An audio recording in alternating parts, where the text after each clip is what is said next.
Baik, Assalamualaikum warahmatullahi wabarakatuh. Salam sejahtera bagi kita semua dan puji syukur kita panjatkan kehadirat Tuhan Yang Maha Kuasa yang telah memberikan kita kesehatan sampai saat ini sehingga kita dapat beraktivitas dengan lancar dan tanpa gangguan satupun. Pertama saya mengucapkan banyak terima kasih kepada Bapak Endarko selaku dosen saya dalam mata kuliah aplikasi teknologi dan transformasi digital yang telah memberikan saya kesempatan untuk memaparkan tugas ETS saya ini dengan judul ekstrak kulit jengkol sebagai larvasida alami untuk nyamuk Aedes aegypti. Dengan saya Zenfai Vicky Mahendra, NRP 03119405 kali 48 dari Teknik Sipil Institut Teknologi 10 November Surabaya. Baik, pertama kita menuju ke latar belakang dari adanya penelitian ini. Jadi hal-hal yang melatar belakangi dari adanya penelitian ini adalah yang pertama adanya demam berdarah dengue atau DBD yang merupakan wabah yang kerap kali menimpa manusia yang utamanya tinggal di wilayah atau negara yang beriklim tropis dan subtropis termasuk di Indonesia. Menurut data yang saya temukan sendiri, DBD atau demam berdarah dengue pertama kali mewabah di Indonesia pada sekitar tahun 1968. Jadi sejak tahun tersebut penderitanya kian meningkat dan dari tiap tahunnya, sehingga daerah yang terjangkit DBD pun di Indonesia juga kian meluas dari tahun ke tahun, hingga saat ini menyebar dari seluruh pulau yang ada di Indonesia.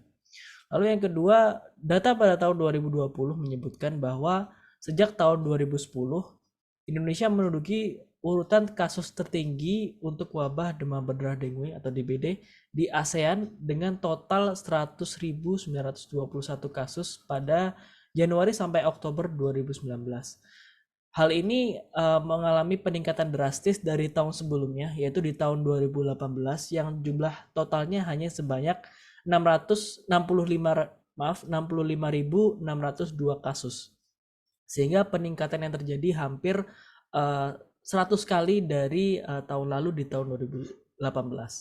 Lalu yang ketiga adalah penyakit demam berdarah ini disebabkan oleh arbovirus yang ada pada nyamuk Aedes aegypti yang ditularkan melalui gigitan serangga tersebut pada manusia.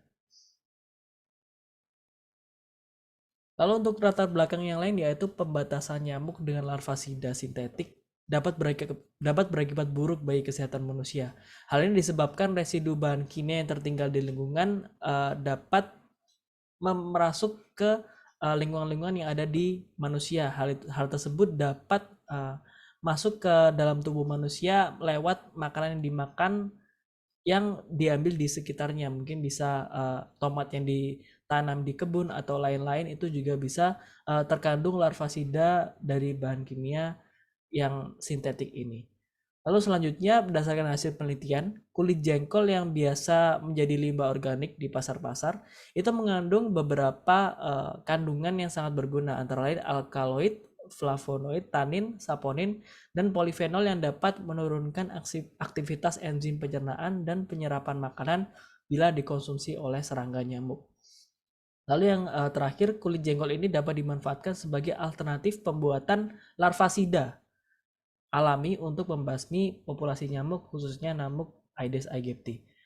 Lalu dari latar belakang ini muncul sebuah rumusan masalah yaitu sebagai berikut. Yaitu yang pertama, berapa konsentrasi paling efektif untuk ekstrak kulit jengkol ini dimanfaatkan menjadi larvasida terhadap air sebagai media perkembangan nyamuk Aedes aegypti. Lalu yang kedua adalah bagaimana pengaruh efektivitas dalam memanfaatkan kulit jengkol ini sebagai alternatif dari bahan alami sebagai pengganti dari bahan kimia sintetik tadi dalam membasmi larvasida pada nyamuk Aedes aegypti. Lalu selanjutnya tujuan dan manfaat dari penelitian ini. Jadi tujuan dan manfaat ini sebenarnya menjawab dari rumusan masalah tadi. Yaitu untuk tujuan sendiri yang pertama adalah mengetahui berapa konsentrasi paling efektif kulit jengkol terhadap air sebagai media perkembangbiakan nyamuk Aedes aegypti. Lalu yang kedua adalah mengetahui pengaruh efektivitas dalam memanfaatkan kulit jengkol sebagai alternatif bahan alami dalam membasmi larvasida pada nyamuk Aedes aegypti. Lalu untuk manfaat sendiri dari adanya penelitian ini adalah dapat mengurangi potensi adanya wabah DBD atau demam berdarah dengue sekaligus mengurangi limbah kulit jengkol yang selama ini menjadi masalah limbah di lingkungan yang ada di sekitar kita. Lalu untuk metode penelitian dari rancangan penelitian ini adalah sebagai berikut. Untuk diagram alir sendiri, yang pertama akan dimulai di sini. Lalu yang pertama adalah pengumpulan data dan studi literatur. Lalu dilanjutkan dengan persiapan alat dan bahan. Yang selanjutnya akan saya detailkan lebih lanjut di slide berikutnya. Lalu dilanjutkan dengan pengolahan sampel. Lalu dilanjutkan dengan pembuatan ekstrak dari kulit jengkol tersebut. Lalu untuk selanjutnya adalah screening fitokimia. Lalu akan dilakukan uji biolarvasida. Apabila uji biolarvasida ini oke atau memenuhi dari kriteria yang akan kita gunakan, maka akan dilanjutkan dengan pengolahan data. Namun jika tidak memenuhi dari apa yang kita inginkan, maka akan kembali ke pengolahan sampel. Lalu apabila pengolahan data sudah selesai, data yang akan didapatkan diolah dan akhirnya akan menjawab dari rumusan masalah yang telah kita rumuskan sebelumnya. Baik, setelah ini akan saya jelaskan mengenai step-step yang lebih detail. Yang pertama adalah alat dan bahan. Jadi alat-alat yang harus dipersiapkan dalam eksperimen ini itu sebenarnya umum saja, yang pastinya tersedia di berbagai laboratorium yang ada di berbagai tempat di Indonesia. Jadi yang pertama untuk alat-alat sendiri, yang pertama adalah pisau. Lalu dilanjutkan dengan gelas ukur, lalu juga ada gelas plastik, cawan, pengaduk, blender, alat rotary evaporator, dan yang terakhir adalah tabung reaksi. Lalu untuk bahan yang perlu dipersiapkan dalam percobaan ini adalah yang pertama larva nyamuk Aedes aegypti tentunya sebagai sampel, lalu juga kulit buah jengkol, aquades, lalu juga etanol 70%, abate 1%, dan juga air keran. Baik, selanjutnya adalah step pengolahan sampel. Jadi setelah alat bahan tersebut dipersiapkan, yang selanjutnya dilakukan adalah mengolah sampel untuk dijadikan sebagai bahan eksperimen. Jadi untuk pengolahan sampel ini yang pertama adalah kulit buah jengkol segar itu dicuci dengan air yang mengalir tadi atau bisa digunakan juga air keran. Kemudian dilakukan penyaringan basah dan ditimbang sebagai berat basah. Lalu kemudian kulit dari buah jengkol tersebut itu dijemur di bawah sinar matahari dan ditutup dengan kain hitam. Lalu dilakukan penimbangan terhadap simplicia atau disebut juga dengan sampel kering dari kulit tersebut sebagai bobot kering ketika pengeringan telah sempurna. Bisa juga disebut bobot konstan dalam beberapa kali penimbangan. Lalu yang terakhir simplicia atau sampel kering dari kulit tadi dihaluskan dan diayak serta ditimbang sebagai berat serbuk simplicia. Jadi tujuan dari perhitungan berat basah dan juga berat kering dan juga berat bubuk tadi untuk mengetahui berapa konsentrasi yang tepat untuk menjawab rumusan masalah yang telah kita rumuskan sebelumnya tadi. Lalu setelah step kedua yaitu pengolahan sampel dilanjutkan dengan pembuatan ekstrak.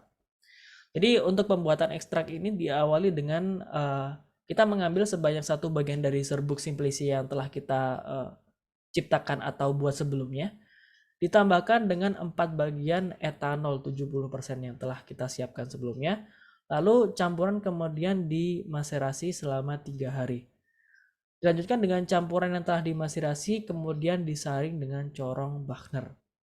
Masyarakat yang telah diperoleh kemudian dipekatkan menggunakan rotary evaporator dan water bath hingga terbentuk ekstrak kental. Ekstrak kental selanjutnya dilakukan uji keberadaan etanol. Setelah pembuatan ekstrak ini selesai dan didapatkan ekstrak kental tadi, dilanjutkan dengan screening fitokimia. Jadi screening fitokimia ini adalah